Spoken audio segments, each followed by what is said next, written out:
दुबार पेरणीसाठी शेतकऱ्यांना डीपीडीसीच्या माध्यमातून आर्थिक मदत देण्याची घोषणा राज्य सरकारने केली आहे। संकटाच्या काळात ही मदत काही प्रमाणात दिलासा देणारी असली तरी शेतकऱ्यांच्या मनातील सर्वात मोठा प्रश्न अजूनही कायम आहे। शेतकरी कर्जमाफीची घोषणा कधी होणार? लाखो शेतकऱ्यांना आशा लागून असलेल्या कर्जमाफीच्या निर्णयावर अद्याप अंतिम शिक्कामोर्तब झालेला नाही। सरकारकडून वारंवार तारखा सांगितल्या जात आहेत, मात्र त्या तारखा उलटून गेल्यानंतर देखील शेतकऱ्यांच्या पदरात केवळ प्रतीक्षाच पडतीये। पुरवण्या मागण्या ह्या राज्यपाल महोदयांच्या सहीला जातात आणि राज्यपाल महोदयांची पण आता सही झालेली आहे। दुसरा एक प्रश्न होता की ही जी कर्जमाफी आहे ही कर्जमाफी गरीब शेतकऱ्यांसाठी दिलेली आहे। जे शेतकरी इन्कम टॅक्स भरतात हे मोठ्या शेतकऱ्यांसाठी ही कर्जमाफी नसल्यामुळं निश्चित प्रकारे इन्कम टॅक्सच्या बाबतीमध्ये यादी स्वतः मुख्यमंत्री देशाच्या अर्थमंत्री निर्मला सीतारामन साहेबांशी बोलल्या, मॅडमशी बोलल्या आणि त्यांनी आपल्याला परमिशन दिलेली। तेही आमच्याकडे लवकरच ती यादी आल्यानंतर की साधारणतः राज्याचे मुख्यमंत्री सांगितले की 30 जुलैपूर्वी त्याच्या अगोदर पहिल्या शेतकऱ्यांना कर्जमाफीची ही रक्कम ही दिली जाणार आहे। ही विधानसभेत घोषणा केली होती। आजपर्यंत सगळ्या कर्जमाफी योजनांमध्ये लगतच्या कर्जमाफी योजनेतले जे पात्र उमेदवार असतात त्यांना अपात्र करण्यात आलं।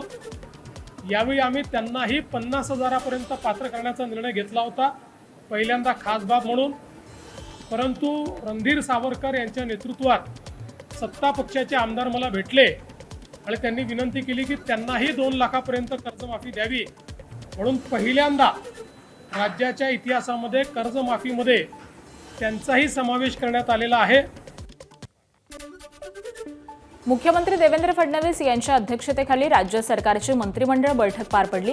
या मंत्रिमंडळाच्या बैठकीत 8 महत्त्वाचे निर्णय घेण्यात आले। शेतकऱ्यांसाठी एक दिलासादायक बातमी आहे। राज्य सरकारनं पुण्यश्लोक अहिल्यादेवी होळकर शेतकरी कर्जमुक्ती योजना 2026च्या निकषांमध्ये महत्त्वाची सुधारणा केली आहे। 2019च्या कर्जमाफी योजनेतील जवळपास 13 लाख शेतकऱ्यांसाठी असलेली 50,000 रुपयांपर्यंतची मर्यादा आता रद्द करण्यात आली आहे। त्यामुळे या शेतकऱ्यांना नियमित कर्जमाफीचा लाभ मिळणार आहे। याशिवाय 2026-27 मधील नियमित परतफेडीची अट देखील रद्द केल्यामुळे 23 लाख शेतकऱ्यांना प्रोत्साहनपर लाभ मिळणार आहे। 25-26चे पैसे ज्यांनी भरले असतील त्यांना प्रोत्साहनपर अशा पद्धतीनं मदत मिळणार आहे।